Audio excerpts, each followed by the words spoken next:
வந்தே மாதரம்.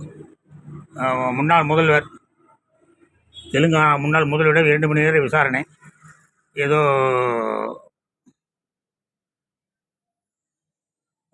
காளேஸ்வரம் ஏதோ ஏதோ திட்டம் போல இருக்குது.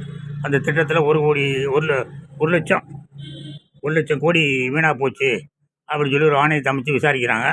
அந்த ஆணைய விசாரணைக்கு ஐயா வராரு, முன்னாள் முதல்வர் வராரு.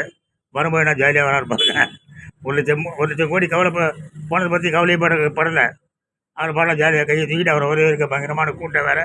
என்னங்க ஆணையன்னு ஆறுமுகசாமி ஆணையம் என்னாச்சு, அருணா ஜெகதீசன் ஆணையம் என்னாச்சு, தென் கமிஷன் என்னாச்சு, ஒரு கமிஷனே வழங்காது. தண்டத்துக்கு என்ன போட்டுக்கிட்டு ஒரு ஆணையத்தை போட்டு விசாரிச்சுக்கிட்டு ஊரை ஏமாற்றிட்டு அடிக்கிறானுங்க. காலங்காலமாக ஊரை ஏமாத்துறதே வேலையாக போச்சு. என்ன செய்கிறது இவர் வாங்க. நல்ல சாதனைகள் செய்தால் மக்களுக்கு தன்னால் போய் சேர்ந்துடும் மிஸ்டர் மோடி. நல்ல சாதனைகள் செஞ்சீங்கன்னா இப்படி எல்லா பேப்பருக்கும் அரை பக்கம் டெய்லி விளம்பரம் போட்டு மக்களை வெறுப்பே தாடுங்க. விளங்கவே வழங்குது. ஒரு படி அதான் நல்லது செஞ்சுட்டு அதுக்கப்புறம் இப்படி பள்ள காட்டுங்க.